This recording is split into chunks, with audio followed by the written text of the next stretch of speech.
Very good, very good. All right, ladies and gentlemen, we're going to call this meeting to order.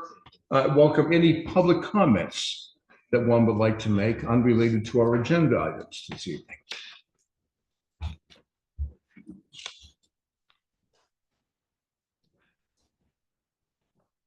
That's not turned on, sorry. Yeah, good hands. Yep, you're all set. Hello, Jason Duback in regards to the woodshed on the corner of Old Ark Road and Route 100. Kind of tired of getting harassed by the zoning administration. The new guy came out, had signs on a registered, inspected, and insured vehicle, no more than 2.5 by 6 feet, that said pig roast Friday at 4 p.m. I'm happy to give you your own rules. I highlighted the section. No rules. Let me explain something real clear.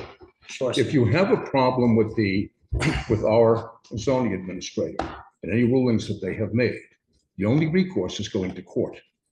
We cannot overrule him. All right, that's the problem. I think we tried to make that clear to you the 4 or 5 other times you've been in. Okay. No, you tell me your rules and then I abide by them, and then you still continue to They're not harass, our rules. It's the zoning rules. It's all been approved which by the I town of was Wilmington. in compliance with. Yeah. Well, Jay, if you've had a problem with him, obviously you sit down with the zoning administrator, you work it out with him, Tried. or then take it to court. Either Tried. one. So I met the new zoning administrator on the 5th when I spoke to you, sir. This week or last week, yeah. Yep, and he was following up on a complaint logged by Jessica Roberts a day or two before she resigned from her position to, that was an unlawful complaint. So I'm in the rules of the zoning and I'm still getting harassed by the zoning. And you're the one who pushes rules with me, sir. That's right. I push the rules. Okay. I have to. With that said, if I ask you 2 or 3 questions, if you give me a little latitude here, I ask you 2 or 3 direct questions that are pretty universal. Can I show you how you're breaking your rules? No, because I can't change it. The court can change it for you. No, your own rules. Jay, What you we're sit on talking- your high We're horse. talking in circles here. Now, we've gone through this for quite a few times now. And no, the rules don't. I'm sorry, I'm seeking fair and equal treatment by your Well, and zoning you get it. administration. And that's why the courts would come in. The courts can intervene on that. All Okay. right? We can't do it. I cannot overrule. This board cannot overrule anything the zoning commissioner does. But you're the ones who make the zoning rules. No, we approve the ordinances that come from a planning commission. Yeah. And usually we have, in fact, at some points, depending on what it is, we can have the whole town vote on the ordinance. All right, so the ordinances that are in place now have been in place for some time. But what if you, the town of Wilmington, were breaking your own ordinances and you didn't want to know about it? Are we breaking our ordinances? Yes. How's that? Can you answer me No, 2 I want simple you to put it in questions? writing. Why don't you put it in writing and file it with us? Sure, I'll put it in writing. Here it is in writing. So, no. No, I've asked to be on the agenda. I've asked for a site visit. You live right down the street. You know there's nothing there, sir. You know it. You won't say it, but you know it. Jay, now you're getting really riled up. I'm not getting riled up. I'm trying to find equalness and fairness. And so what's the violation right now? What's he talking about with the violation? Because I had a temporary sign on a registered, insured, and inspected motor vehicle, which I have your own rules here. Can you please look at that? No. I highlighted it for your advantage here. No, but tell me what the sign is. I'm exempt because it's attached to How a can you be registered. exempt? You don't own the business. Come on. I kind of do. And I own the lease. The lease is in my name and I paid for it for the next 3 years. Okay, all right. All right. Can I ask a quick question? Just, Jay, are you saying that what the zoning administrator is saying you're in violation of an ordinance and you are saying that you are not in violation of that ordinance? They haven't gotten that far yet. They came and did a site visit the Thursday before the holiday weekend, said they were from the town. took pictures, took measurements, and said they didn't know if we were or were not in compliance. Okay. This right here will show you. So just I was in let me compliance. finish. So they have not told you yet that you were in violation. No, but they're harassing us, continuing to harass us. Even though Jessica Roberts has resigned, she passed this on to the new guy within days of her resignation. So they came, they checked, but they have not got I back. could to have you. taken pictures from the street, chose not to. Had to pull up, oh, I'm from the town of Wilmington. I understand that, but so what I'm asking you is this, so they have not come back to you and said, Jay, you're in violation of Because Article I'm 7. not. I'm not saying you are or you aren't. Okay, I'm sorry. They haven't come back and said that to you yet. Yet, no, but Okay, tomorrow's another day. I understand. But you're in violation with your own signs. Jay, How are we Jay, about- Jay, Jay, Jay. Jay, Perfect. Perfect. You can answer these couple of ground questions. No, I'm not, I just wanted, if you can just have one question, how are we in violation? Okay. Vermonting starts here. There's 16 of them this way. There's 8 of them this way. So Yeah. Banners. the banners, correct, 1.5 feet by 3 feet. They're on utility poles. Correct. Okay. You're in violation, you're illegal, sir. Your purpose of zoning administration, section 2, is to provide for orderly signage, reduce the proliferation of signs in the town of Wilmington, protect the economic and scenic values of the town, and prevent hazards to users of the walkways and the roads in the town. Now, tomorrow, I challenge you, when you're driving around and the sun's up, to look at where these signs are. You may have a CDL for driving the buses for the mover. Imagine yourself being up another 2 feet from where you are. You're kind of in the middle of a passenger car and a heavy commercial truck. When you're pulling out to an intersection, those signs are in the line of sight of commercial traffic. They block you from seeing oncoming traffic. But that's just a small caveat to where you're wrong. In actuality, it's illegal.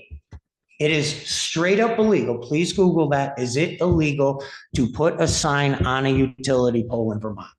Unless you have permission from the utility company, which they have. Do they? Yes, they do. You Because it can talk doesn't to say Bytown- it. It doesn't say it in there. Talk to Bytown Marketing. They're the ones, they have all permission from the owners of utilities. The questions I wanted to ask you was, you seem to treat people better when they're a member of the Chamber of Commerce and when they're not. The chamber is not run by the town. My whole argument here is that I've been selectively enforced this entire time. And now I'm being looked at for a billboard violation, which would go against the Department of Tourism, if that's as far as you want to take it. But almost across the street at an odd angle is Nomad Chef Food Truck, which is a very similar business to ours, and RVQ Barbecue, which is a very similar business to ours. Both food trailers, both on site, diagonally across the street. Their trailers are lettered from one end to the other. Have you ever pulled their DRB case? You should pull the development. I pulled their permits, and their permits aren't for the trailers. The permits are for the roadside signs, And they did a sign permit as well. because that's your friend. Excuse me? Because that's your friend? Because that's my friend. Okay, Jay, but we're done. We're done. Either have a conversation. Take your or not. friend, maybe you ought to find a friend there and go out and talk to a lawyer and find out what you can do about this. We're done with this. We have been discussing this for months. We've had enough. That's because you have an unresolved issue that I you don't choose have not to a- come to you a have point. the unresolved I invited you to I a sign visit and you won't even do it. Well, how do we do that? Weren't we banned from your property? You're not banned from my property. We I- just I won't thought- serve it. I think there was a sign. You can't give the enemy good There you food. go. So have a seat. This is not adhering to your, Well, you get a lawyer and have the lawyer get in touch. your with us. inclusion paperwork that Yeah, you all well, you know signed. what? You're misreading it at all, so, I'm not misreading. well, all right. Any other comments? All right, Scott, any changes to the agenda? We changed the date, the minutes to reflect August the 19th. There's a request to cater for Valley Craft Ales on September the 30th at Brookbound Inn. And there is a letter of support under other business that we would like to add for a grant, basically for the Veterans Park. For the veterans. It's water treatment for the Veterans Park. So you want a motion to approve the change of the minutes from to August No, 19th? hold on. Yes, sir. Okay. All right, we've changed that. All right, go ahead, Tony. Tony. So you have to do your minutes separately because Vince was not here on the 4th. So the 19th first and then the 4th. Yes, ma'am. So change the date of the minutes from the 19th. Yeah. To the 19th. Okay, all those in favor say aye. Who seconded it? I'll Okay. second. All right, we'll settle the request when we get down into the liquor commission. All right, now we have to approve the minutes of August 18th and September 4th. Vince, August you can't- 19th. I'm sorry, August 19th. And September 4th will not be, you cannot vote on that, okay? All right, so moved. All right, second, Second. motion and a second to approve the minutes of August 19th. All those in favor say aye. All right, we'll do the second one now. I will make this motion. I have moved that we approve the minutes of September 4th, 2025. Do we have a second? Second. All right, we have a motion and a second to approve the minutes of September 4th, 2025. All those in favor say aye. Aye. All right, Scott, to you. This Russ, is Russ. are you on? Russ Bowden, He's on mute. Just have to unmute himself. you're He's muted. He's muted You're too. muted.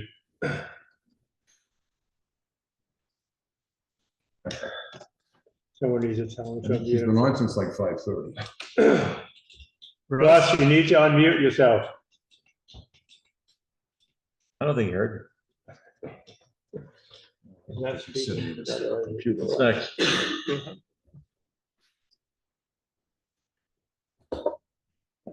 Now, let me skip to the next one while we're trying to find him. Okay, all right. A select board to possibly approve a voting delegate for the Vermont League of Cities and Towns annual meeting on October the 7th, 2025. I will attend. That can be me, or if a select board member would like to do it. All right. Are there any volunteers who would like to spend October 7th up at the VLCT?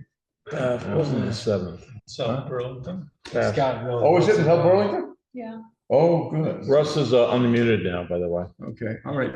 All right. I want to make sure we appoint Scott to go to the VLCT conference, unless one of you would like to attend. Since no one wants to, we're going to send Scott. So I'm going to move to approve the voting delegate for the VLCT, the annual meeting on October 7th. It's Scott Tucker. Second.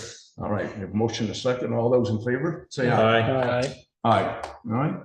All right. Russ, are you Let's there? go back to Russ. He's not. Russ? He is this right here. You down. Russ, you gotta Oh, unmute your did phone. he have to call in, did he? Yeah.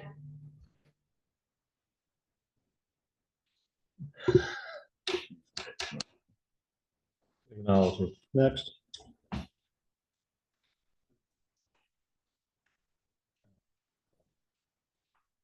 Oh, Scott, let's go on to the next one.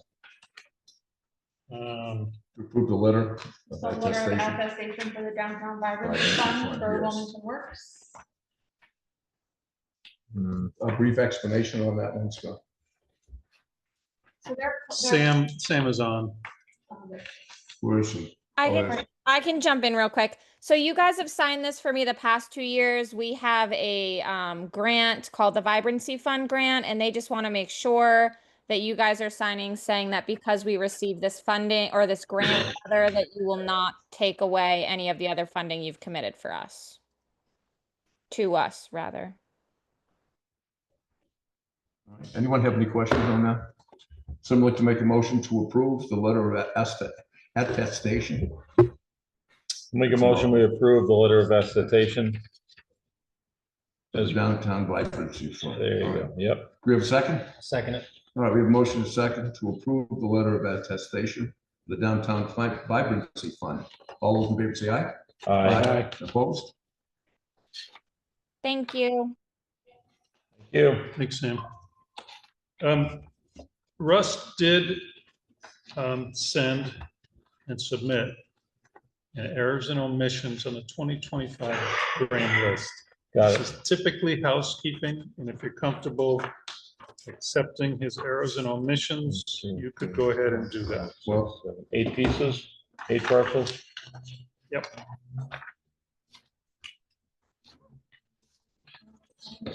wait. Yes, 8. This is a Form PVR 4261E, errors and omissions certificate.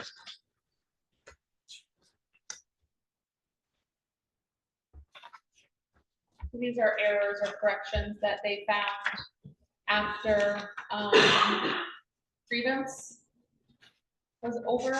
That's why you get the errors and omissions. We used to do it once a year, but we're trying to keep up and do it as they find them. So usually you would get these in December, remember? So there is, basically the grand list will lose $1,882,000 and 440. I'm sorry, $1,882,440. The only thing, Scott, I mean, yes, there should be standard procedure, that just, it's housekeeping. But I'm looking at some of these changes. You know, I'm gonna look at the one for the Hathaway Holdings. I don't know what they are, but we had it in at 2,000,004. Right. And it's been changed to 1,000,003. I'm just trying to get an idea of how that happened, that's all. Okay. I mean, we've gone through 2 reappraisals in a very short period of time, and we have that kind of a discrepancy. It just begs the question, I guess, that's all. Can we move, you want to move to water asset management plan? Yes, okay, if Russ can get us these answers, I guess. Yeah, he's not picking up when I. Okay, all right, let's move to the water one.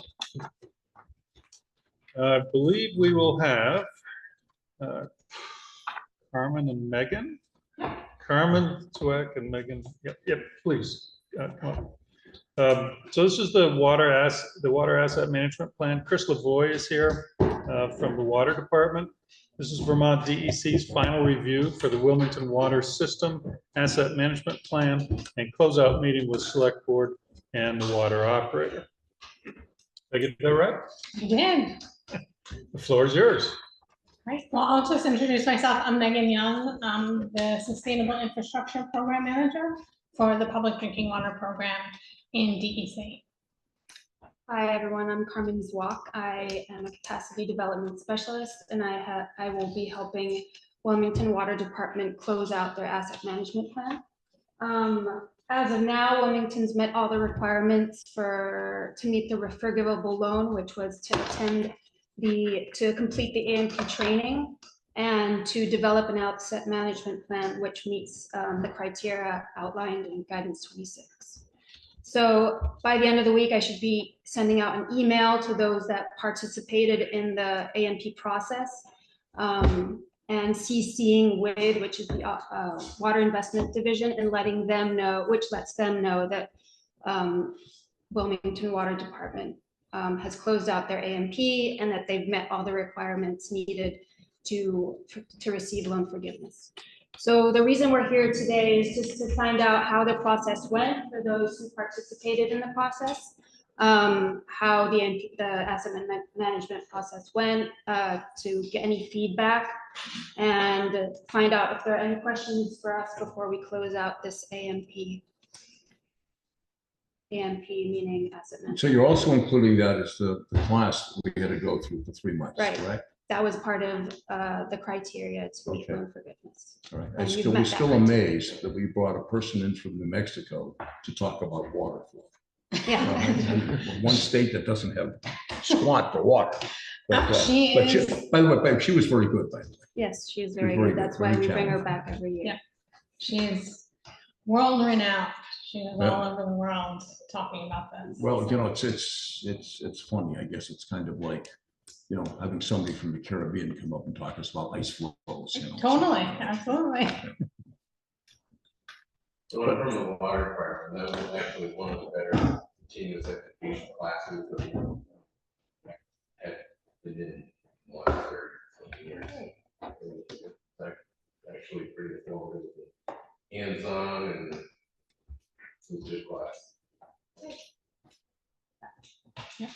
We're all looking for credits, but Oh, yes, and the operator will be receiving, I'm not sure. Okay, great. Was there anything that surprised you once the asset management plan was developed that popped out? And, oh, I we think a didn't lot of it was realize very picayune. Hmm. However, now I understand why. You know, with the valves and the elbows and the time frame that you put on all of these and your life expectancies. Because all it takes is one to go in the middle of winter and we're all in trouble. Total infrastructure cost always just, is a huge number, of course.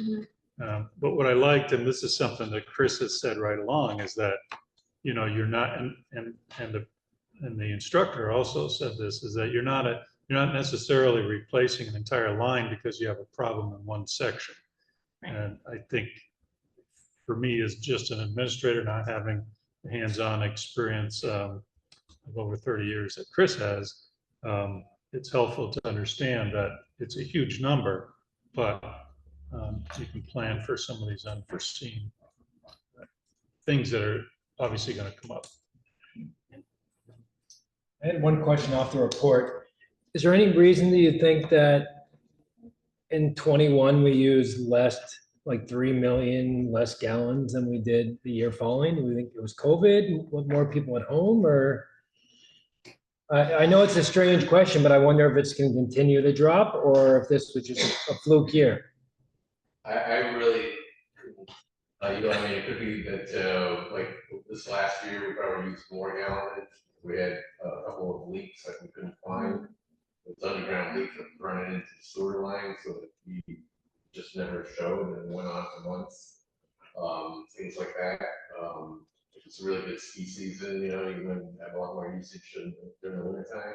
Those are usually our high peak months, using the most water. It's just so many variables. Yeah, it was just interesting. We went from like 28 million, 33, and then back down to like a normal. Yeah, it was probably. Yeah. We had that one that went on for 3 months. Yes, we are a friend from last time. Yep. Yeah. Usually if we see an anomaly like that, what we would tell you is look for leak. Yeah. Because that's probably what's going on. No, it's an interesting report. It's a nice read. I'm glad you sent it to us on Friday. But yeah, it's interesting when you break out the capital and sort of how stuff has to be replaced. And I won't lie, I had to Google a couple of these things to figure out actually what they were. But yeah, no, it's I think we appreciate you laying out how important they are. Great. And how far they can be pushed out. I just have a quick question. So on page 2, the paragraph that the town water rates are high, making it difficult for the town to cover the current debt retirement and also contribute adequate funds to the capital account unless rates are increased further. Isn't that? You're saying the rates are high, but we should increase them further? That was confusing to me. I mean, that was written by the engineering firm, so I don't know, but it's probably that they're high compared to other water systems. But just because they're high compared to other water systems doesn't mean that you won't need to raise them to address infrastructure upgrades. So that would be my guess as to why they said it that way. That's I'm not sure primarily that's been the worded way- right. What's that? That's primarily been the way it's been explained to us. We may be higher than a lot of. Well, we're places. saying it's high, so it's making it difficult for us to cover the cost. That doesn't make any sense. Well, that's just the way they phrased it, but I mean, the reality is we work very hard every year to set a budget and try to be reasonable, as well as putting capital funds aside for the 1 to 5 to 7 year kinds of things. The larger things we would have to probably bond for, is my understanding. How close am I? So do we know if our rates are high? Is that somewhere in the report? I apologize, I didn't read through the whole thing as compared to. I don't know what your rates are. We do have a rates dashboard that you can use to compare your rates to other water systems in the state. and we can send you that link. I'm just curious because he did make the statement that they were high, so I was curious. So as to again, what- that wasn't us. No, That I was the understand engineer, that. so I don't Somebody know. It's a general comparative across the state. Yep. Remember, we're a very small system of 260 to 263 units. And the Okay. other thing I would say is nationwide, as well as Vermont-wide, people have not been paying enough for their water, enough to cover the cost of producing the water and getting the water to your tap. And so while your rates may be high comparative to other water systems in Vermont, that very well could be that those water systems really haven't been as proactive as Wilmington has been about, putting money aside for when infrastructure reaches the end of its useful life.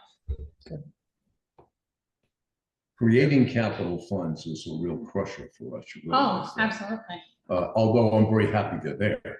Yeah. I know of towns that don't, and they go straight to the bond market all the time for, for large repairs. So it's, and we have a truckload of capital accounts right now. And it doesn't seem to get any easier here at this point. We'll keep putting our pennies away. See what we can do. So what's the next step at this point? You close it out, you send us a verification. We close it out, we send an approval notification, and then with the Water Investment Division takes it from there. Yeah, and they'll send a notification that the loan has been forgiven. Okay, so the next time you come in to do an assessment, what years will that be? A sanitary survey? Is that what you mean? You come back in, we see this all the time. I'm trying to see, obviously, you're here as a water asset, trying to see if you would take a dam for us.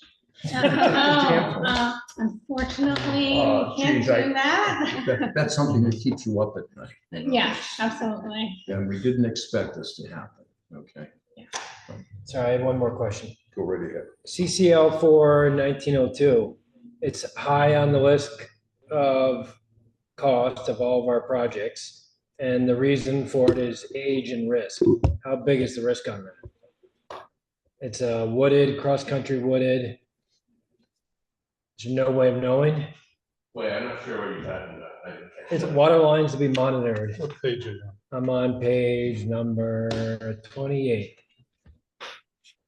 In the, I figured you just memorize your water lines. Yeah, on table 6.6. So remember, the risk assessment is partially a look at not only how old it is in its current state, but also what the impacts would be to that pipe breaking. So if you have a water line that serves 4 houses versus a water line that serves 25 houses, the risk of that water line is higher because of the impact. So it could have something to do with what it serves, where it is on the map. Yep. That could impact the risk. It's not necessarily saying Tried 31. I we know you're know looking it's for it. we know it's gonna fail. It's more if it fails. So he's looking at how the much does it wooded, impact? section that says 1902. It's page 28 on their report, but 31 on the printed. I've got a draft, my report on the computer, Okay. and I don't have it. All right.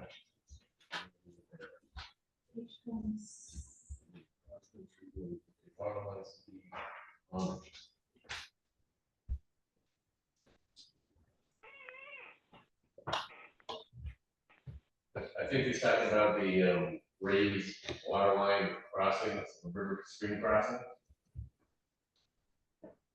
Okay, I'm not sure where it is, yeah. This is 4 inches existing diameter, both are age risk.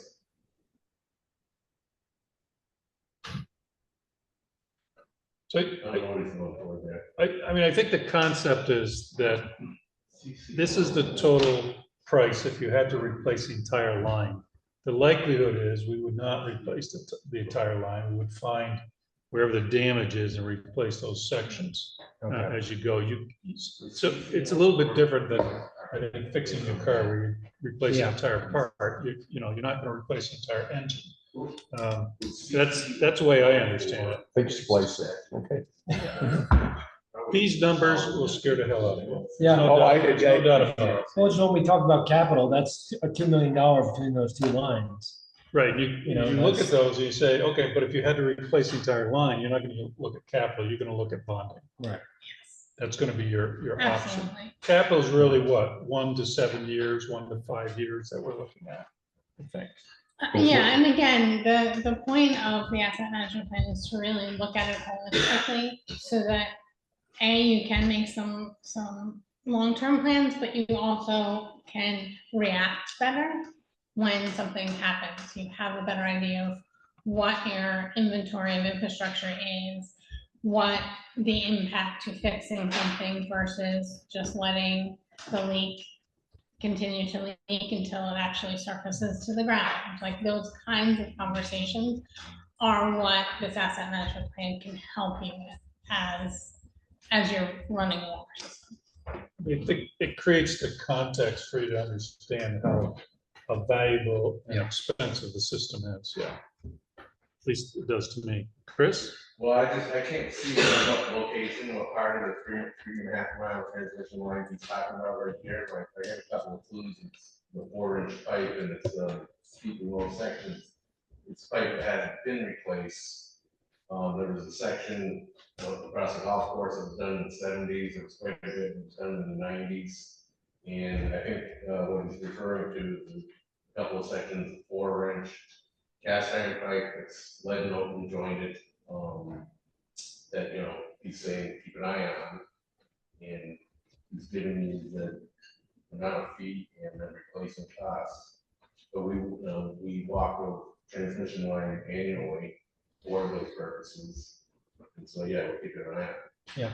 Okay, thank you. And if you don't want to spend $1 million to get the first one done right off, you know, we just fix it as. Duct tape and bubble gum. Just think, every repair with the water system's $1 million. Yeah, exactly. Just don't let it break, okay? When they break, they break, they top up, you know, but dig them up and put the back on it, it goes on the cast iron, it's in good shape. There's a paragraph up here above that tells you about where we got this, part a couple of years ago. They took pictures of the inside, basically because of the quality of the water that we have here, nobody can believe how good the inside pipes are. That's actually, and when they're cut, I mean, the thickness is really good. Great. What he's saying is our pipes are super. Of course. Most people think.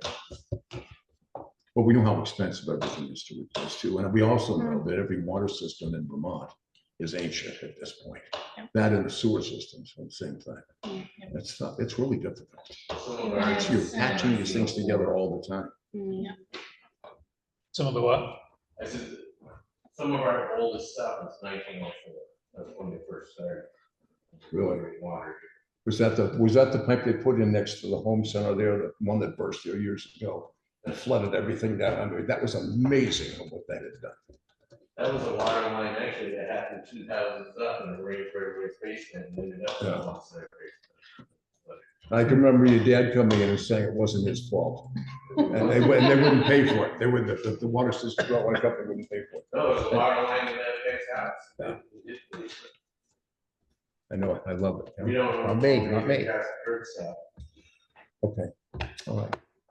Ladies, we thank you very much. Thanks for having us. Absolutely, and let us know if you need anything, either recently when we send you the closeout or any other time. Yeah, I'm waiting for the forgiveness.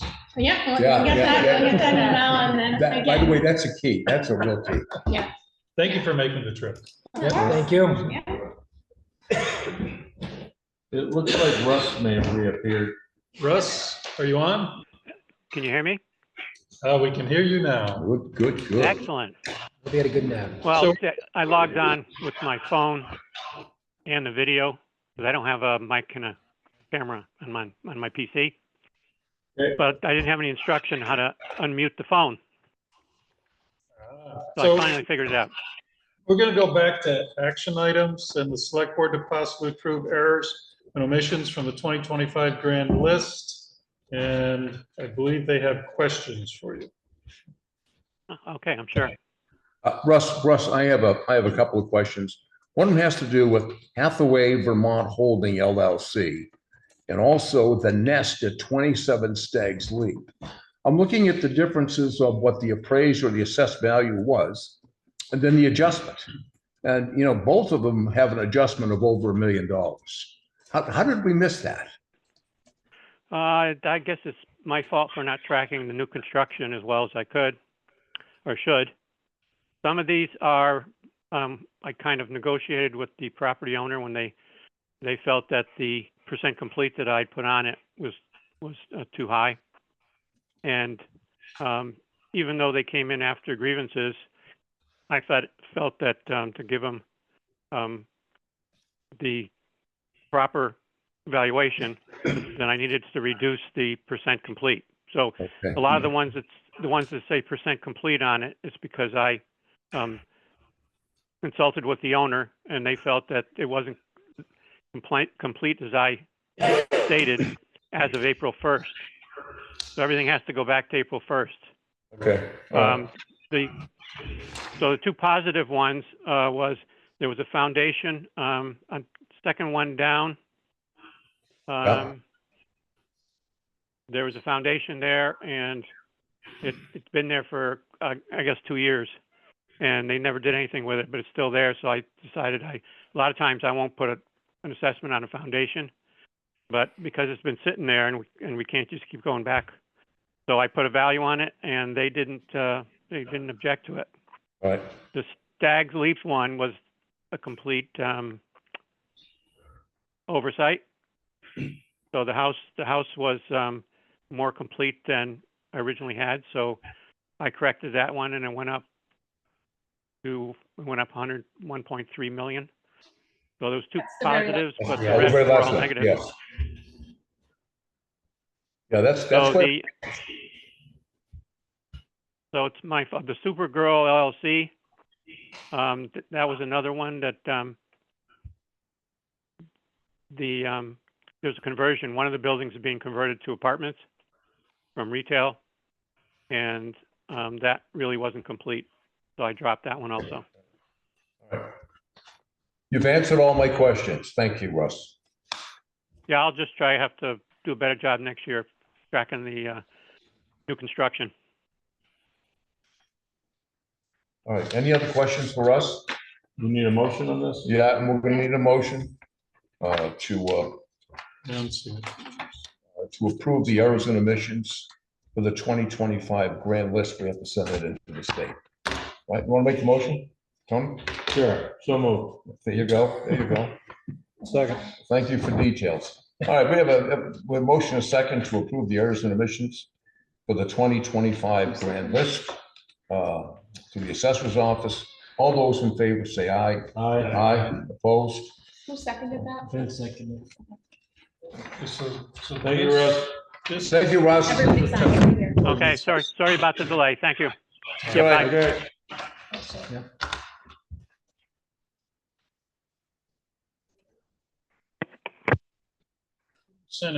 you're sending a package around for signatures. Yeah. Are you ready for number 5? Ready if you're done with it. Yes, we are. Number 5 is local hazard mitigation plan, Seam Solutions. Steph Magnin is with us tonight to review the local hazard mitigation plan. Steph, are you there? Yes, I am. Good evening, everyone. Good evening.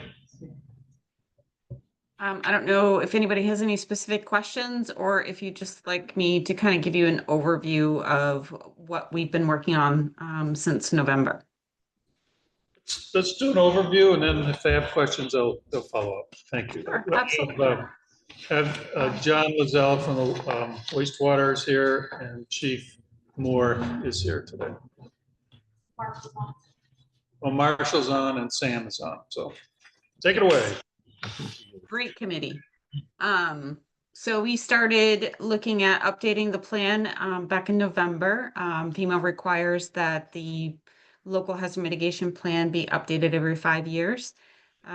We looked at the past plans, actions, and identified which ones had been completed and which ones needed to be brought forward, and some potentially weren't relevant anymore based on how things were assessed during the update.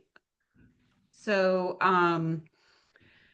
we looked at the 2023 State Hazard Mitigation Plan and utilized the hazards that are in that plan to base the assessment on. And that's down in section 5 of the document.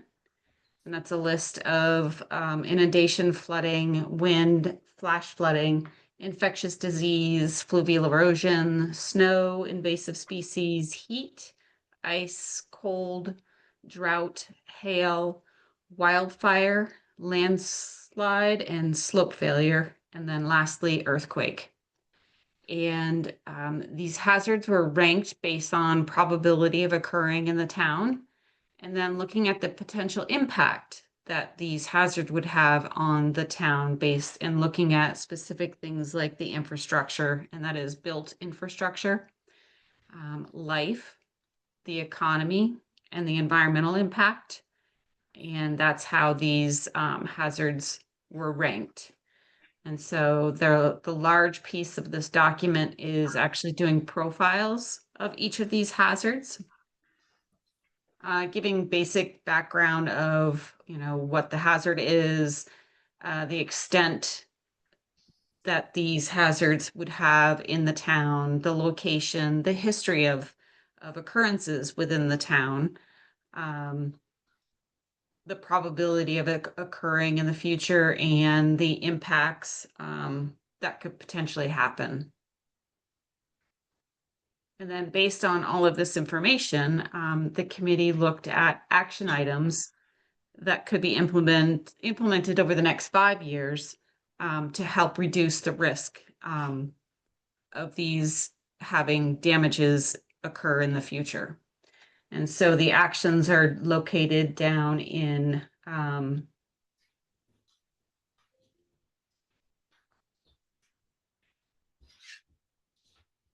think there might be a section, should be say section 6, but that's down on page 49 of the document. It's a large table that has mitigation actions listed, and they're broken down into categories such as local plans and regulations, infrastructure projects, natural systems protection, and outreach and education programs. FEMA requires that each of the hazards that are identified have an action associated with them. And that doesn't mean something specific. It could be something general, such as, public outreach opportunities, things like that. So in the actions, there's certain criteria that has to occur. That table hasn't been developed yet. I was waiting on this meeting before I finalized this document. So each of the actions has to identify what hazard it's addressing, the possible grant or possible funding sources, who is going to be the key partner or key person that will be, or role, I should say, moving this action forward, any stakeholders, and what's the time frame that this would be accomplished.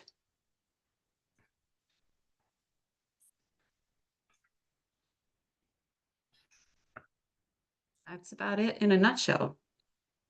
I'm surprised Questions? wildfire is not higher on the list. Step right up. Get in the hot seat. Sure. I was surprised that wildfire is not higher on the list. especially after a year like this year where it's so dry. We don't have a lot of wildfires here. Okay, good. No, we haven't had anything really. I think the last thing that we had was Chris Kraft's field, and that was caused by a transformer that blew up on the light post out in the middle of the field. Well, like this summer, for instance, like I know you walk into the police department, there's 1,000 signs saying no burn permits. Well, we're in a burn ban. Right. So wouldn't this year be high risk for wildfire? It's extremely high risk. So I guess my question, why it wasn't higher on the list? Like, it's on the almost same level as earthquakes. It's because it's rare that usually it's raining all summer long. Right, it's almost like as a whole, like you have to look at. As a not whole, just this year. We don't, Right, this is an extraordinary year. And, we're not getting that rain that we're supposed to. I haven't given out a burn permit in over 2 months. So that's the reason that's not as high. What was the last drought? 2001? Is that what I saw? Yeah, but we've outdone that one already. No, I know. This is extraordinary. Yeah. But, it's basically, one of our major risks is ice jams and flooding. You can expect that more often than a wildland fire. Hey, Steph, do you have any thoughts, statewide about fires or? Sure, absolutely. I just logged into, there's an image in the document, but it's the Vermont Advanced Viewer website. And believe it or not, I don't think I have the option. Oh, I do. Okay. So I'm going to share my screen real quick. So can you see a bunch of yellow on my screen? Oh, there it is. Yep. Yeah. So this is the Vermont Advanced Viewer, and this is a recommended website from Vermont Emergency Management to utilize to show the risk of wildfire in the region. And so if I put in Wilmington, Vermont, it comes up right here, and it actually still shows as very low risk, believe it or not. And so it's based on, so the color differentiation is based on, so it's in a very light color, even though we are in a high risk, there's only certain areas that really looks like right along the mountain range, the Green Mountains is where the highest risk is right now in Vermont. And the staff, the Forest and Parks and A&R, they send me a report 8 o'clock every morning, and it's all yellow, which means it's high danger.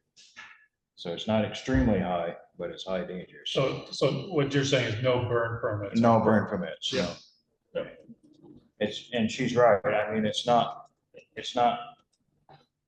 So there's moderate, there's low, there's high, there's very high, and then there's extremely high. When we get to the high area, I don't give them out for that.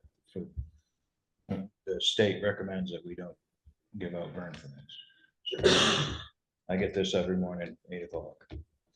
I recall back in 2011, the summer was very dry, but then we had a visit from Irene at the end. Yeah. And we thought maybe we could do okay with that, which that was.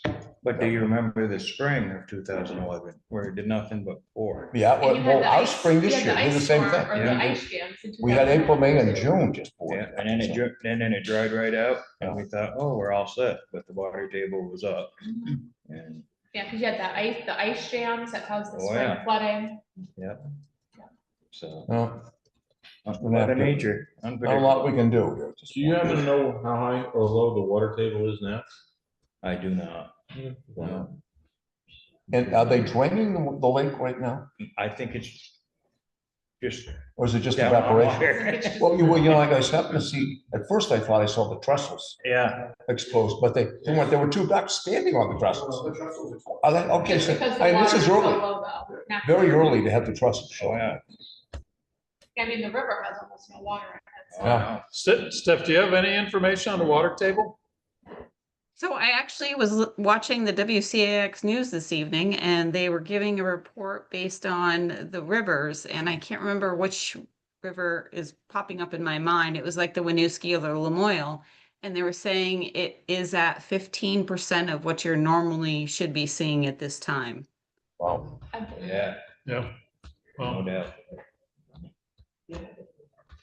So, and just in the bulk of the document, when it goes through, the profile itself actually gives historical information for each of the hazards. So for instance, I think you can see my screen. This graph right here shows the drought over time. And this goes back to 2000. So, and those colors are based on, we are in a moderate to severe drought right now, statewide, which is what this is. But the length of the drought hasn't actually been that long. So I think that's why it's not as concerning. I mean, if we go through a winter without snow, that this could actually get down into the extreme drought area. But for instance, ice,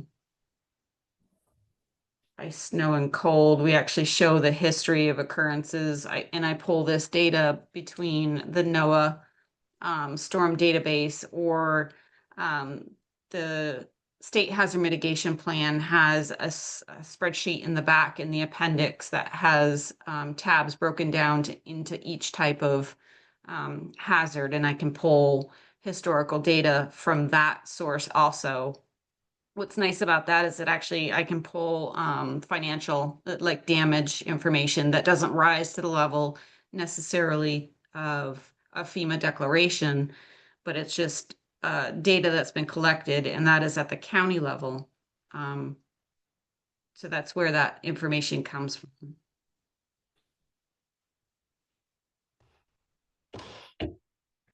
Okay, any more questions? negative. Scott? Nope. What else would you like to do here?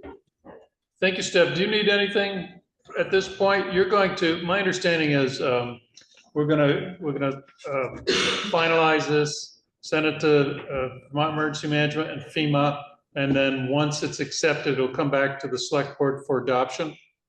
That's correct. Okay. Thank you very much. Thank you. Thank you, Stephanie. Yeah, thank you. Thank you. You have a good rest of your evening. You too.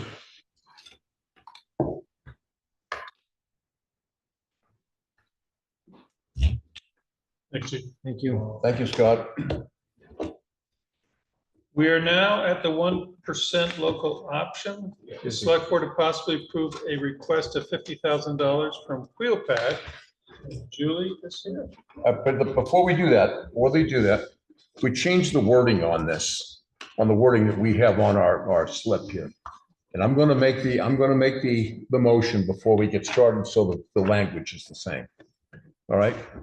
I move that we possibly approve, or I'm not possibly, but I move that we approve a request for $50,000 for Wheelpad to add to their capital improvement fund. Okay? Second. We are excluding the roof fund, okay? All right? All right. That's how it's gonna read. All right, I'm Come on sorry. down. Julie, would you please come up? And I've got Phil Everett, who is the most extraordinary bookkeeper you can imagine. She lives right there in Wilmington. Need those And I've been bookkeepers. in front of you before. I have tiny edits for the thing. The name of the company is Wheelpad LPC. The suite pads are like the bedroom and bathroom, it's a suite in a hotel. And the studio pad is on with the kitchen and bed, like a studio apartment.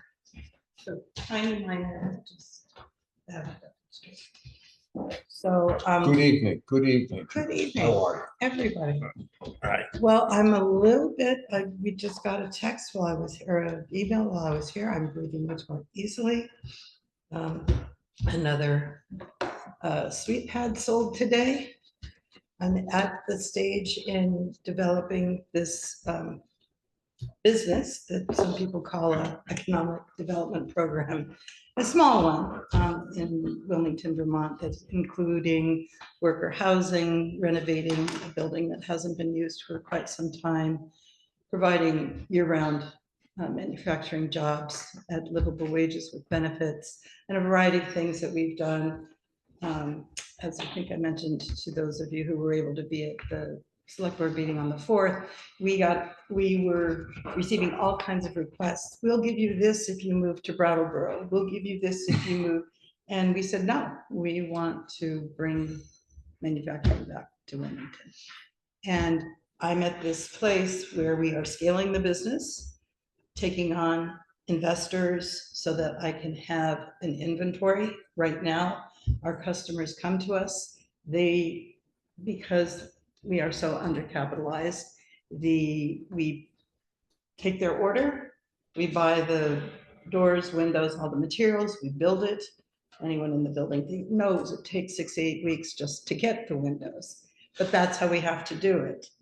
So we're doing this investment raise so that we can buy and make these pads before people even know they need it, so that when they do need it, we can get it to them in 2 weeks. So I'm in this position where I have paid all this money to 3 new contract manufacturers.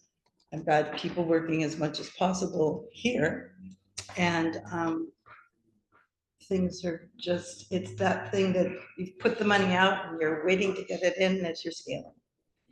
So there was this surprise on a capital improvement program, and I was going to suggest something similar and it changed. Well, we want to keep it very generic. I think that's what it is. I think that's a really good idea. So we got caught in a financial difficulty in our capital improvement. Well, obviously, we had considered the revolving loan fund, but that's going to be in conflict with what you're dealing with right now, and we don't want to do that. We don't want to jeopardize any of the funding that's being provided here at this time.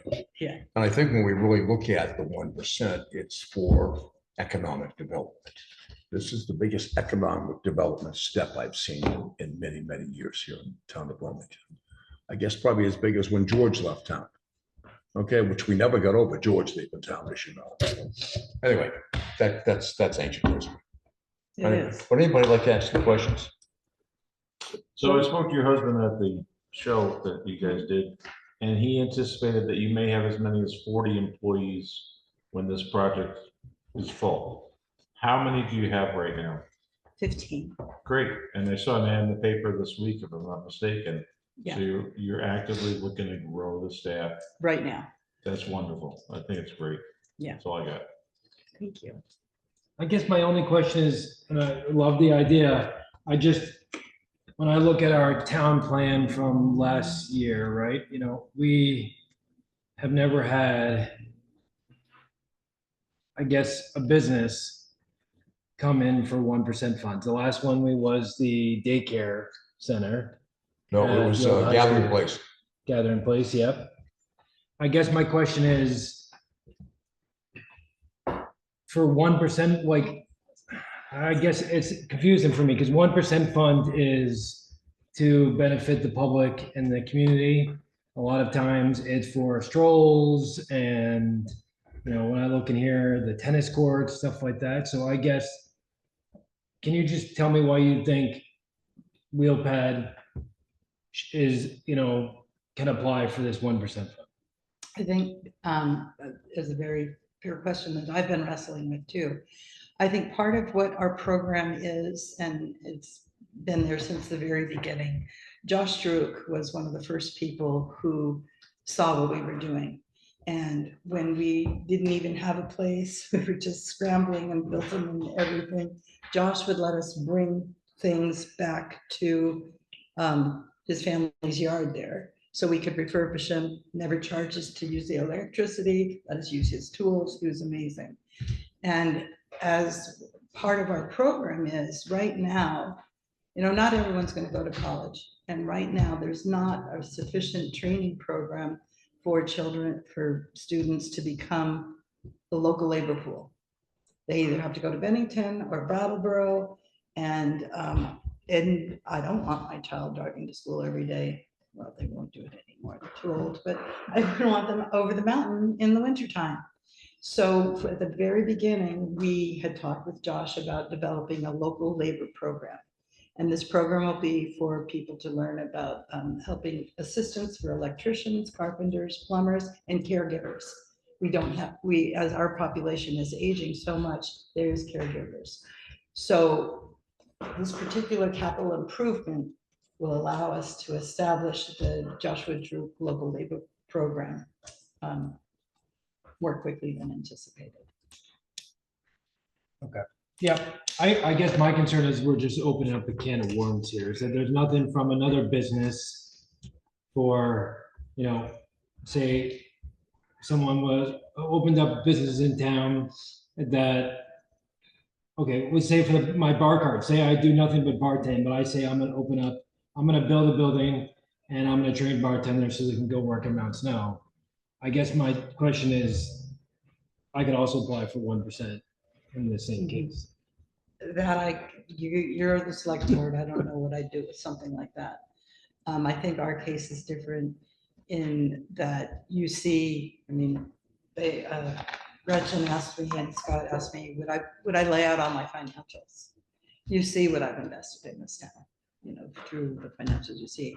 And yes, a lot of it was my work, getting grants, getting loans, getting everything, but it's all on Josephine. And I think there's got to be some ratio in there that's saying, we're really here to stay and create economic development in the town. So, two questions for that, I guess, and I understand what Charlie's saying, but I had the same thought. It is opening up a can of worms, so to speak.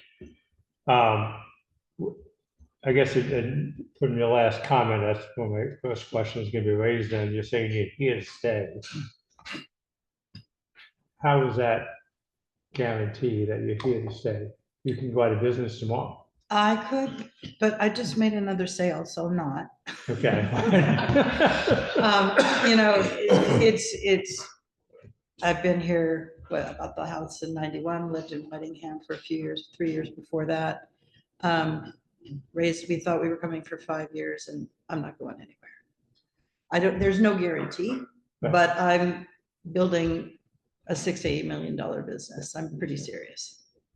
So my other question is, explain to me, and I think you had this before, but just everybody else here, is what a low profit limited liability corporation is. There are about, I don't know how many, but I think it's about 10 states in the Union, in the US, who the Congress passed this law that you could have a low profit limited liability company. They were trying to create a venue between nonprofits and for-profits. So they came up with, it's called the L3C. So we are incorporated as a L3C specifically so that a big company can't come in and take us over and raise the prices. Our mission is to allow people to stay in their own homes if they have an unfortunate diagnosis or an accident that maybe 10 years ago they would have died. So now they're here. And unfortunately, the second part of that law was to make it so they could have tax-free donations. They only passed that first law to establish the L3Cs. And with that, foundations can give us donations as part of a program-related investment, but individuals can't. So we're still, though, we are designated a low profit limited liability. So when you're saying you can't be bought out by ABC Corporation, so what are your limitations being a low profit?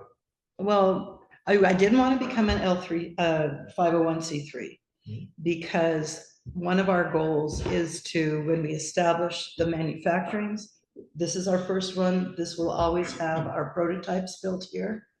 But when we hope to establish others in different parts of the country, our second one will probably be in Central Oregon, to just to have another facility to keep up with production.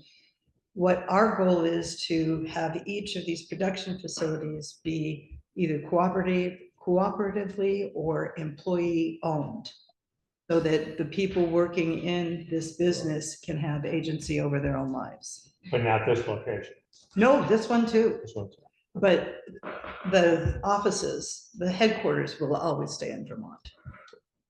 And I guess the reason I knew part of that answer, but I think to me that kind of softens the private business asking for money as opposed to a restaurant or a ball club looking to train bartenders. Yeah, we, I wanted to keep the option open to be able to sell it to the employees. I was board chair for Vermont Businesses for Social Responsibility for a number of years, and I just would love to see the income disparity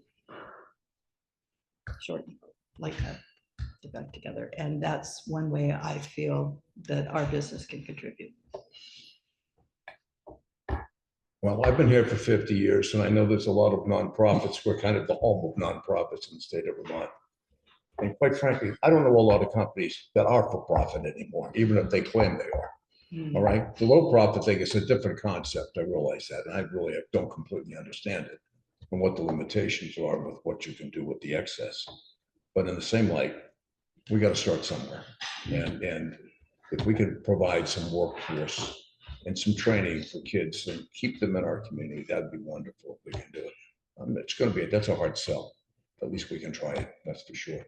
And like I'm saying, we have backed up other endeavors, gathering place, and obviously daycares, anything at all that could assist our community. In fact, the gathering place should have sold their building, and we didn't see any money back on that one. We gave them a good chunk of change, but anyway, that's how it goes, and that's a chance we take. Yeah. But anyway. So Tom, we have a motion and a second done. We already have a motion. I'm sorry, Gretchen. Yeah, so I just wanted to clarify something to make sure that everybody understands. I want to make sure that everybody understands that the daycare, the Beaverbrook, and what was the other? Gathering Place. Those are both nonprofit organizations. Oh, yeah. So I just want to make sure that that's clear. There was an application for a business owner about a year and a half ago. That was actually denied. So I just want to put that out there. Yeah. And then as your economic development consultant, I have been working hard to diversify our economy here, and not just make tourism, and manufacturing is a key component to that. And we need to somehow incentivize manufacturers to come here. We have the Vermont Gold Company, we have the Post and Beam. I'm blanking on that name. Sorry. Pioneer, one Pioneer. No, not Pioneer. It's owned by Rob Wadsworth. Oh, okay, yeah. And I think that there's maybe another small manufacturing, but. Is it Holton as well as the log cabin manufacturer? But he doesn't manufacture them here. Yeah, they're kits. Log home kits, yeah. So I just wanted to say that, and I understand that this is a difficult decision for you all, and you have to go with your gut. Okay. All right, folks, listen, I already made the motion when we started this. Do you have a second? No. We have motion and a second. Where am I? All right, to approve the request for $50,000 from Wheelpad for their capital improvement fund. All those in favor say aye. Aye. Opposed? I'm sorry, but I love it. I just don't think for me, for 1%, I'm gonna oppose. All right, motion carries. Thank you, Julie. Thank you. Julie. I can't believe it, but I'm tearing up. But thank you very much. Thank you. This has not been an easy 5 years, but I'm determined. You're the Guess little what? engine moving the I could economy. do the whole liquor commission I one guess because I if don't I have a could stay permit. there, it's our 40th Come on. anniversary. That's a first Oh, right, come on. that's a first right That there tells for you my Christ's stuff. sake. I know, Next meeting will be different. Thank you, good All luck. right, thank you all very much. Good night, Julie. All right, we'll be going to the liquor commission. All those in favor say aye. Aye. All right, Scott? For the liquor commission to possibly approve the first and second class renewal for Valley Craft Ales. I believe everyone can vote tonight. I know, that's what we just did a high five about. A request to cater permit for Black Ember Grill at an event at Brookbound on September the 27th from 8:30, from 4:30 to 8:30 PM. And a request to cater for Valley Craft Ales on September 30th, 2025 from 3 to 7 PM at Brookbound Inn. Okay. And there's no problems with it? The police are fine? Yeah, Okay. that's already approved. All right, all right, all right. So if that's the case, somebody would like to make a motion? So move will work. So moved. Okay, second? I'll second it. All right, look, okay, so, all right, look at commission. First and second class renewal for Valley Craft Ales, a request to cater permit for Black Ember Grill for an event at Brookbound on 9/27 from 4:30 to 8:30 PM. And a request to cater for the Valley Craft Ales on 9:30 from 3 to 7 at the Brookbound Inn. All those in favor say aye. Aye. All right, licenses have been issued. Scott, other business. October 7th meeting. I'm not going to be here because you just sent me to South. That's correct. But anyhow, we go out of our once a month back to 2 meetings a month. Correct. Okay. All right. What else are I supposed to do that? Do they still want to have a meeting when you're not being there? Oh, yes, they do want to have a meeting without me not being here. Yes, I will not be here. John, John won't will be not be. You want to go to the VLCT? I'll be in Hershey, Pennsylvania. Oh, Jesus H. Christ. Pretty sweet. Yeah, thank you. The VLCT is okay to go maybe once in a decade, but They've changed the way they've done it, so it's pretty interesting, but I mean, obviously. I'm people can't sorry, go this I year, but don't it's see- I would interesting have, to I would have every gone year. if I was not. Because they This is a definitely work changed trip, the way they do unfortunately. it. You'll have another chance next year. Thank you. But yeah, so we just need to kind of pull, if you guys want to have a meeting, Scott won't be here. John won't be here, so it's up to you guys. if we have anyone else going to be out on the 7th? Nope, I'll be here. I just won't be here for 21st. Okay, all right. Well, the 7th was my wedding anniversary. Oh, I'm not married anymore. So we can skip that too. All right, It's still your wedding anniversary. yeah, all right, hey, I get older. I find myself But the divorce, you may be wanting to celebrate. you know, well, August, it was 20 years. So you guys are good with the 7th? We're good, we're good Still with the plan 7th, to yes, be in sir. business? Okay. And Jess will just ask you to keep moving along on the 7th. anyhow. Okay, so Scott, I see the zoning ordinance hearing date, is that the one that we already attended, that's the one? That's the one you that's it. accepted. Okay, all right, And so, now this is your hearing. The dates you have yeah, are, and including yeah, October the 6th through December the 16th. all right, Your drop dead date is really December the 16th. okay, drop dead date, okay. What are we, when are we gonna start on the budget here, fairly soon? Well, I start on it pretty soon. Oh, I know. You don't get it for a while. Okay. November, December. Early November, if we have the hearing date at that point? is You that like right? it on your first meeting in November? Correct. Okay. What's this, sorry, I don't know what we're referring to here. What's the zoning ordinance hearing date? You So- accepted their updates and everything last Yep. time. So now you have to have a hearing. Okay, You have to have a public hearing like the planning commission did. got it. The difference is if after your hearing, if you make any substantial changes, you have to have a second hearing, unlike planning. So. So if you were to make substantial changes, it goes back to the planning commission. No, Doesn't they it have for a, the changes? no, they have a second hearing if they make substantial changes. The planning commission has to review their report to reflect those changes, but the ordinance does not go back to the planning commission. So they have to update their report. Yeah. Okay. First meeting in November, okay? It's November 4th. November, is that the one is November 4th? That's the first Okay. Tuesday in November. November 4th, okay. 11/4, and you want it at 6 PM with your regular meeting to follow? Well, we could do it at 5:30. That's Good. election day too. We don't have elections this year. Okay. Yeah. Election Let's do it at Sunday. 5:30, At 5:30? 5:30 for the hearing. Yep. And this way it gives us a chance to get up at night. Well, I'm sure. it gives Jess plenty of time to issue notices and stuff. 5:30 Okay. 11 Can for- everybody make it at 5:30. a little early that day at 5:30? On November 4th, I don't have anything else in mind, so. It'll be dark by 5:30, so the game's gonna be over. I may be Zoom if I don't come back from vacation, but yeah, we'll see. You should The Zoom game will be on. participate in your first one. Thank you. You can't be here.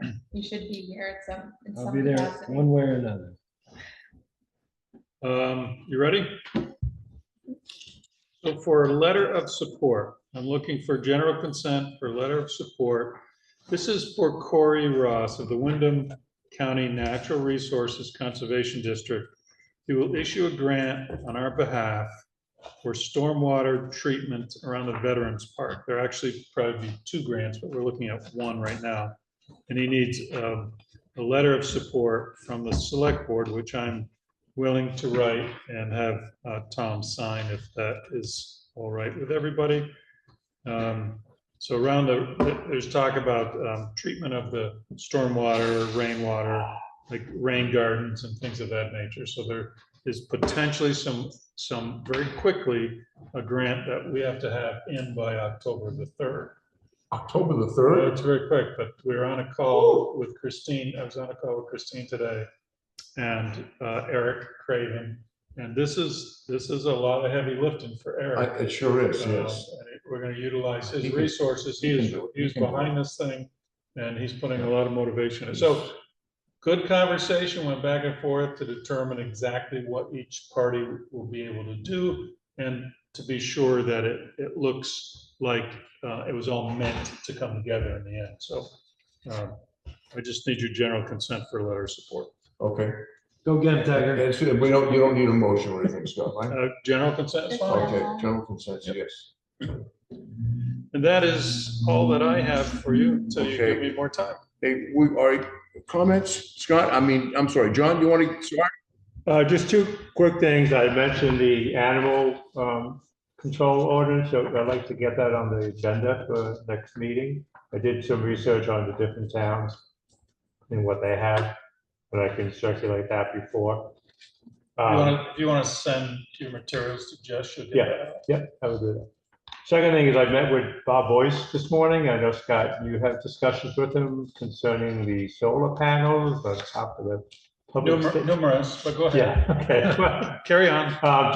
We had a discussion about it and there is there's a deadline for the end of 27 to have it installed, and here's a whole report.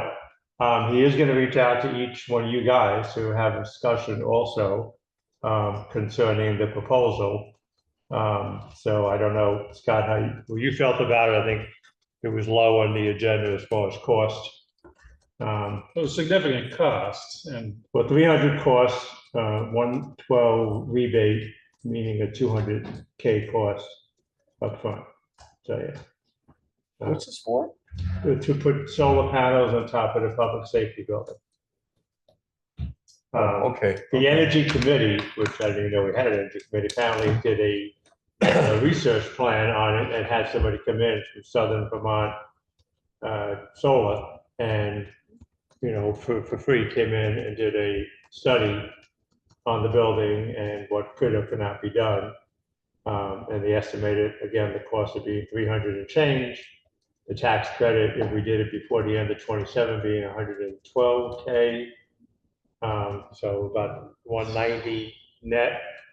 You have to put out 300 to get back to 112. And they estimated, I think it was a 6-year. 6-7 years. To get. But he had a back second, the he money. had a second approach he was going to bring forward too, and I haven't seen that. I haven't seen, he didn't mention the second one when I talked to him today. One was, it's kind of more of a lease type situation. He actually talked about that briefly, But I about haven't- leasing but I it haven't and seen then it. somebody else owning it. Yeah, but that, you didn't get into detail on that. Me personally, I think it's a great idea. It is gonna cost us $300K to put out before the end of It's a 27. great idea. Just remember, I got a dam, I got. I actually said that to him. I said, we have. All kinds of stuff Right. waiting.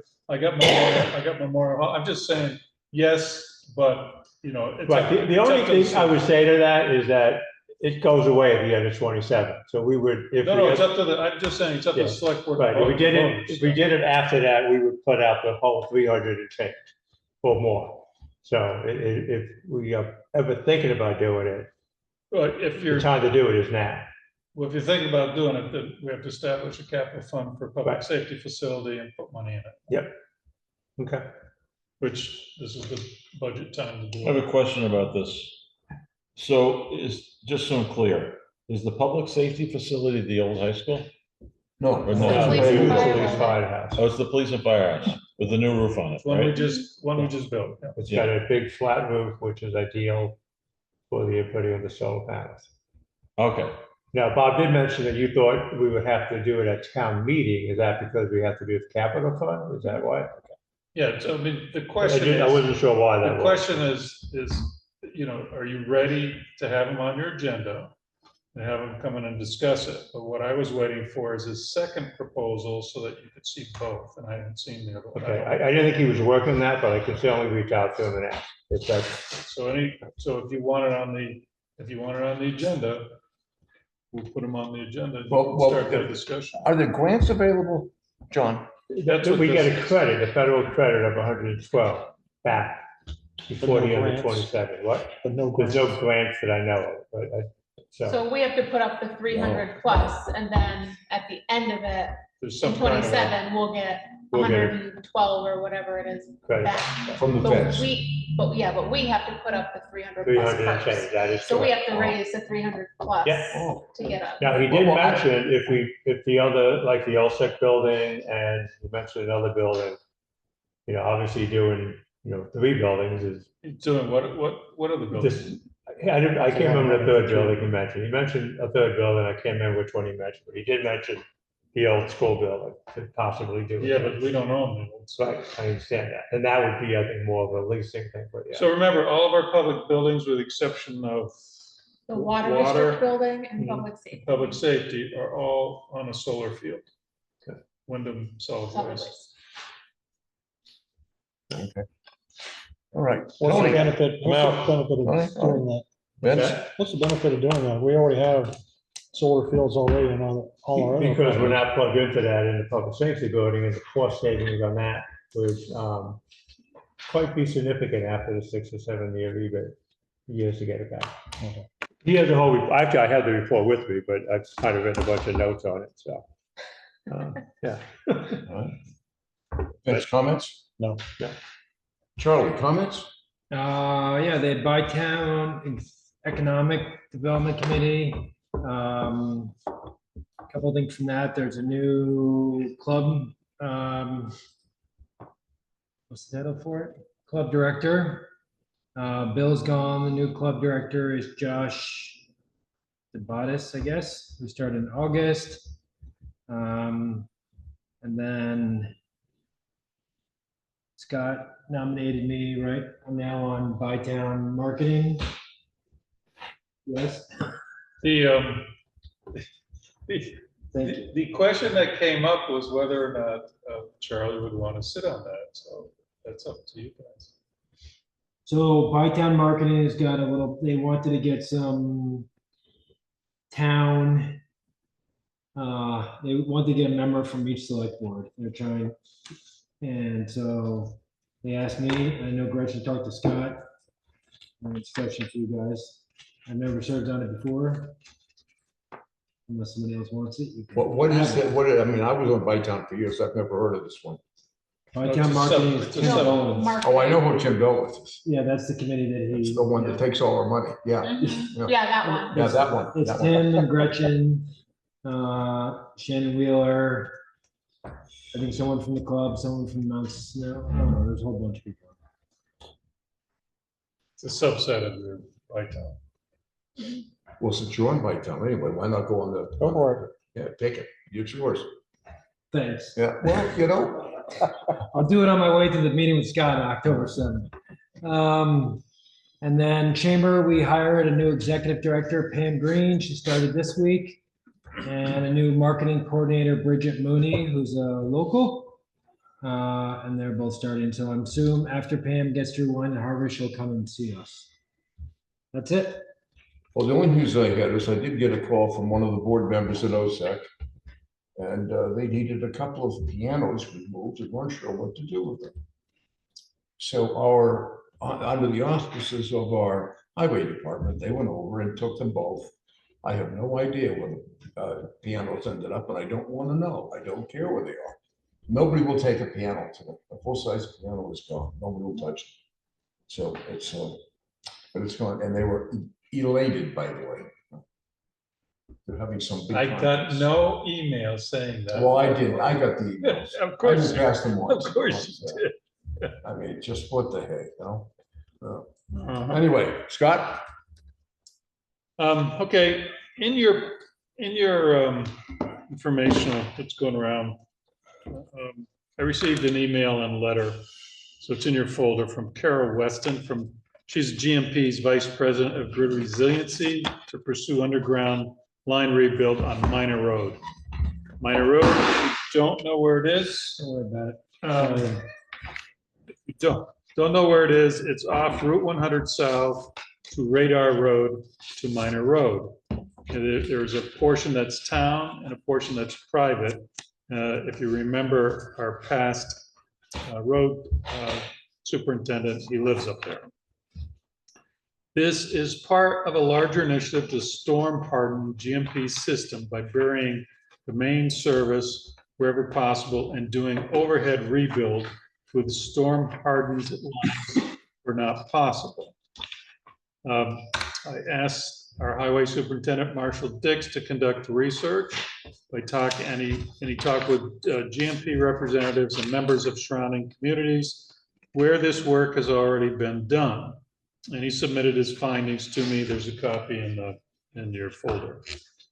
Taking these findings, I asked our town attorney at Adrian to redraft GMP's agreement, or otherwise known as the request for permission from the select board to locate poles and guys and wires as outlined in their petition. I returned GMP's petition with our recommended changes and proposed in October 21st as an opportunity to discuss further with the select board, or we may be able to set a special meeting if they needed to meet sooner. I have not heard back from them yet. There are some general concerns which we put in the draft. I mean, I think Tom reminded me, he and I went to a meeting a number of years ago on this proposal to bury lines to reduce outages and I think the cost to GMP to service some of these smaller areas. So there some of the concerns is that they're burying GMP wires and that's it. And then they're going through culverts and those will have to be replaced. And so our concern is digging up the road and how well their vendor does it and whether or not we could use our own vendor and have them pay for it as well. Some of the bigger culverts, what they do instead of going through it because of the expense to replace them, they're setting a pole, they'll go up, over, and back down again, and then go through. And this basically, I think, is running similar to the middle of the road or something like that. So we're concerned with access, public access during this whole process.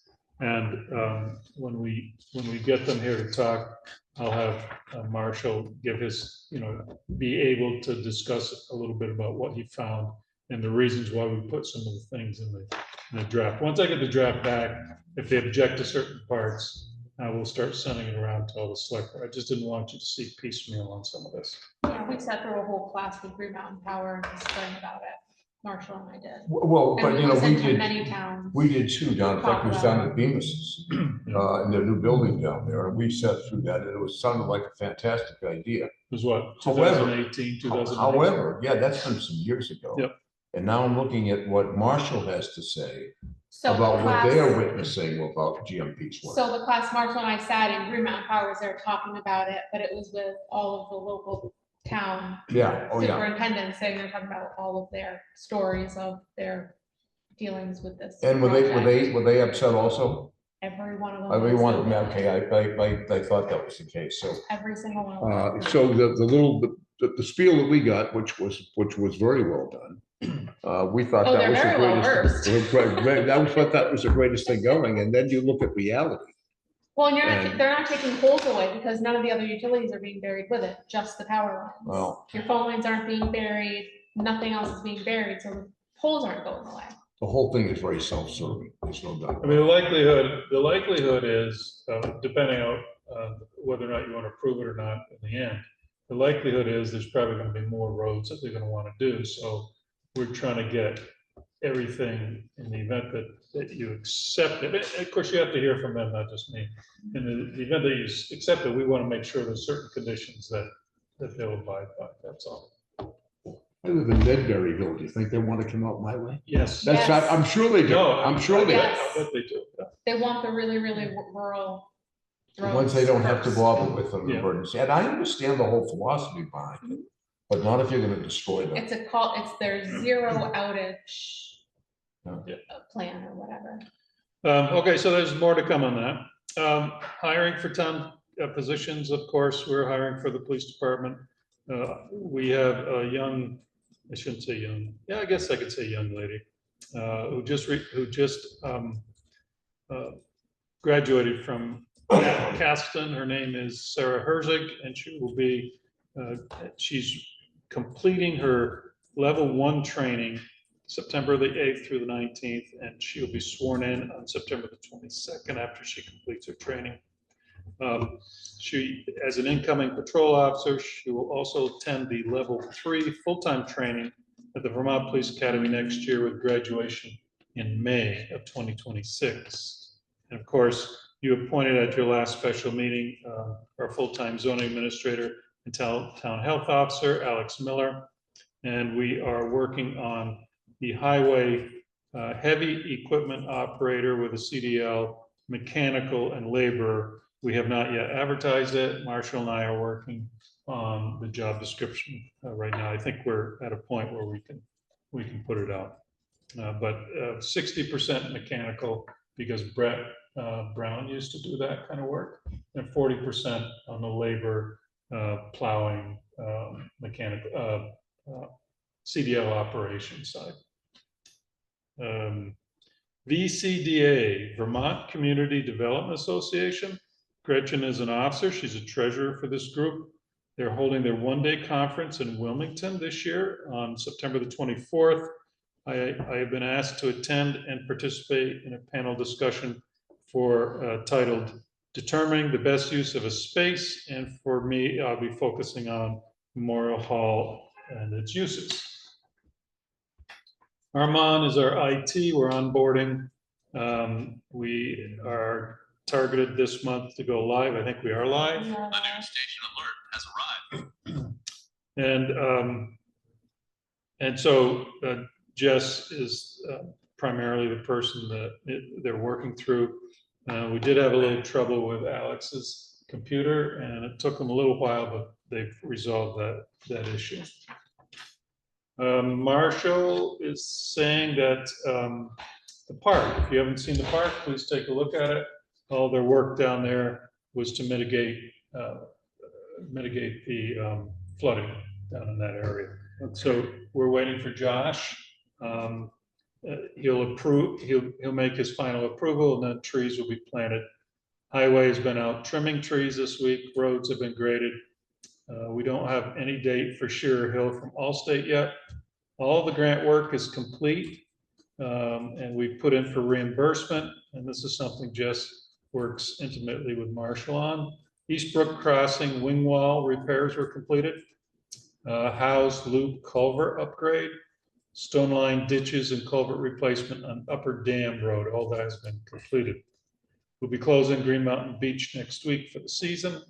And then Peter has been repairing trail signs and did some trimming on the other side of Reardon Bridge. We are hiring GPI Construction and Monument Electric for for the Memorial Hall floodproofing work. The electrical work is close to completion.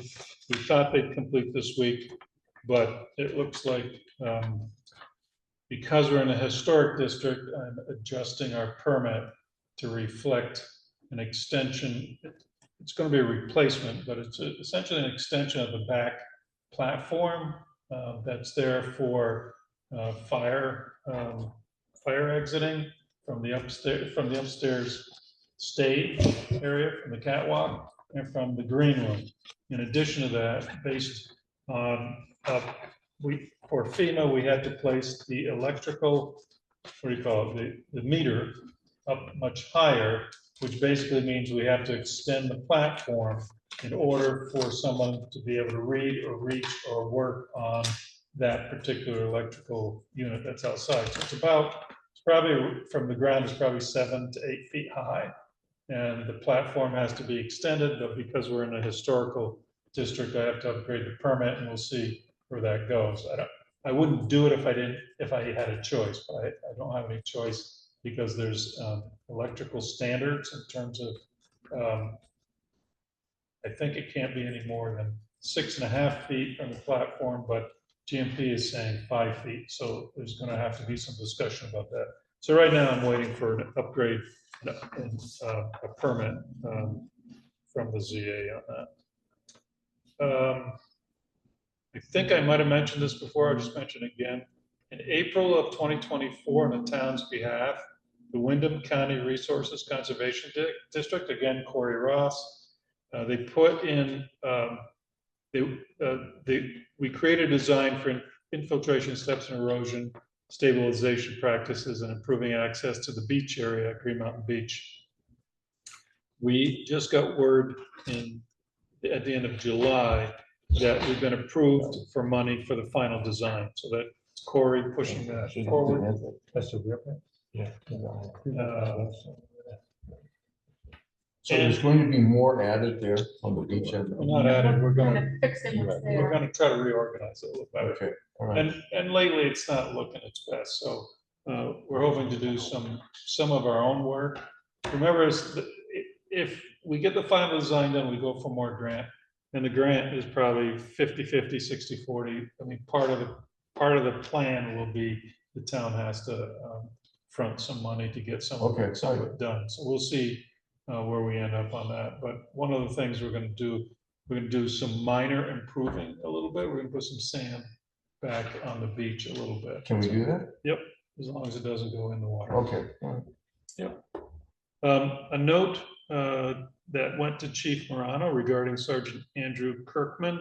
This person said, I had an excellent experience with the Wilmington Police Department while stranded with a flat tire during a frigid holiday weekend. Officer, it's actually Sergeant Andrew Kirkman, came to my rescue after hours of waiting for roadside assistance. Despite challenging, muddy conditions, he helped change my tire and offered valuable safety tips. His kindness and professionalism truly turned a stressful situation into a manageable one. I'm very grateful and commend the Wilmington Police Department and Officer Kirkman for the outstanding service. Chief Morano commented that his willingness to assist members of our community, even in austere conditions, is commendable and reflects great credit upon WPD.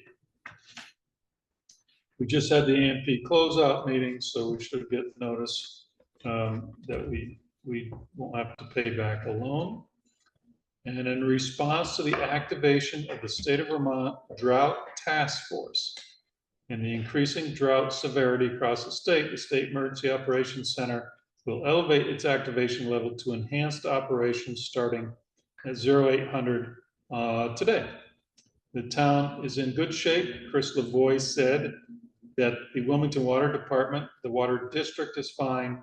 The Water District has 5 springs available, not currently being used, and another 40 gallons per minute, or 57,600 gallons per day, available from the lake. Currently, the system is using less than 65 gallons per minute, or what it would be 93,600 gallons per day, plus an average of 20,000 gallons per day being bypassed to our overflow and not being used. We're in good shape. I thought that question would come up tonight. That's all I have for you. All right. Anyone else have anything for the good of Wilmington? If not, let's have a motion to adjourn. So moved. Oh gee, those come real fast. Okay, in a second. Okay, we have motion to adjourn in a second. All those in favor say aye. Aye. Good night, gentlemen. Good night, ladies and gentlemen.